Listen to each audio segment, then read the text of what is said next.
It all started on a freezing Monday morning, when the parking lot behind Halden Technologies was silent except for the hum of the security lights and the slow crunch of footsteps on the frost-covered ground.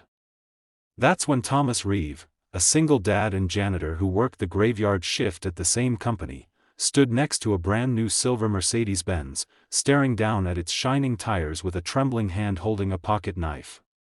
He didn't look like someone filled with rage or jealousy. He looked broken, like a man standing on the edge of despair, with nowhere left to turn. Within minutes, 4 tires were slashed, hissing air into the cold dawn like dying whispers. That car belonged to Victoria Halden, the CEO. In just a few hours, she was supposed to meet with international investors who could change the company's future. And by the time she discovered what happened, the entire building was already in chaos. Before we dive into the story, if you believe in kindness, forgiveness, and the power of second chances, please take a moment to like, comment, share, and subscribe, and tell us in the comments where you're watching from. Because this is not a story about crime. It's a story about the kind of pain that hides behind quiet smiles. Thomas Reeve was not the kind of man anyone noticed. Every night, when the last employee left, he mopped the marble floors, emptied the trash cans, and scrubbed the fingerprints off glass doors until they gleamed under fluorescent light. He wore the same faded navy blue uniform every day, patched and stitched by his daughter, Lily, who was just 9 years old. She was his entire world. Her mother, Claire, had passed away 3 years earlier after a sudden illness, leaving Thomas to raise her alone. Since then, life had been an uphill climb, bills piling up faster than paychecks, the weight of grief pressing down like a stone on his chest. But no matter how tired he was, every morning before school, he would braid Lily's hair, pack her lunch, and tell her, "We'll be okay, Peanut. We always find a way."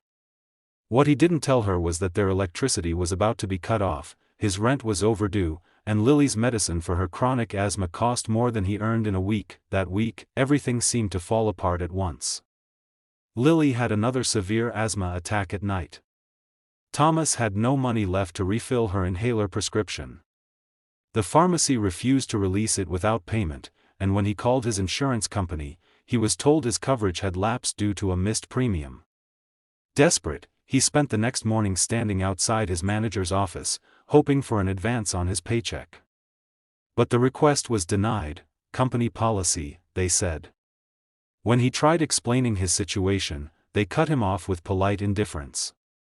Later that day, while cleaning the executive floor, he overheard 2 executives mocking him quietly, laughing about the janitor who can't even afford his own kids' meds. Those words shattered something inside him. And then came the final blow, a letter taped to his locker that night, notice of termination. Effective immediately. No explanation, just the cold truth in black ink that he spent hours sitting on a bench outside the building that night, the letter crumpled in his fist, tears streaming silently down his face. He thought about Lily struggling to breathe, her small chest rising and falling, her frightened eyes looking up at him as he told her everything would be fine.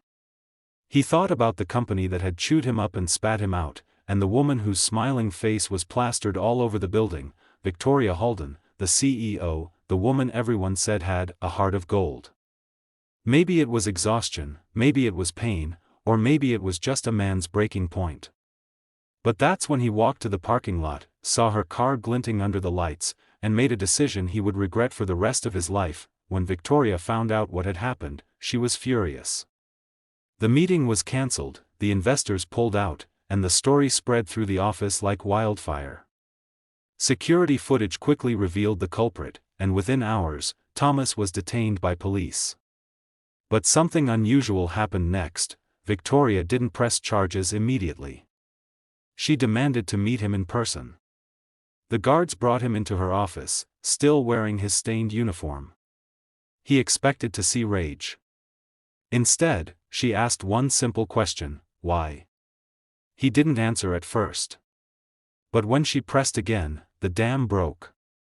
He told her everything, about his daughter, the asthma, the insurance, the denial, the humiliation, the hunger, the sleepless nights.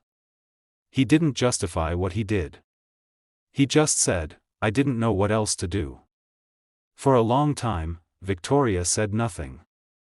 But something in his words broke through the polished armor she wore every day. She had grown up poor herself. Her father had been a factory worker who died young, and her mother worked double shifts as a cleaner. Somewhere along the way, she had forgotten that struggle. She had built a life so far removed from it that she forgot how many people she employed lived it every day. After that meeting, Victoria did something no one expected. She paid for Lily's medical treatment in full, reinstated Thomas's job, and implemented a new employee welfare fund for emergency support. It was the first time in years that someone had seen Thomas as more than just the janitor. Months passed, and Thomas's life began to change. He didn't become rich, but he became stable. He worked hard, attended company training programs, and eventually became a facility supervisor. Lily's health improved, and Victoria often visited them quietly, bringing her books and small gifts. Over time, their friendship became a reminder that compassion can rewrite even the darkest stories. The day Lily turned 10, Victoria surprised her with a scholarship fund in her name, ensuring she would never have to struggle the way her father did, and as for that day in the parking lot, Thomas never forgot it. It was a scar in his memory, but also the start of something beautiful, the day one man's mistake led to an awakening in someone else's heart. The CEO whose tires he slashed became the woman who saved his daughter's life. Life has strange ways of teaching us lessons, sometimes through pain, sometimes through grace, and sometimes through both. If this story touched your heart, please take a moment to like, share, and subscribe to the channel, and leave a comment letting us know what part moved you the most. Stories like this remind us that behind every act of anger, there's often a story of pain, and behind every story of pain, there's a chance for redemption. And before you go, tell us in the comments, what would you have done if you were in Thomas Reeves' place? Would you have made the same mistake, or found another way?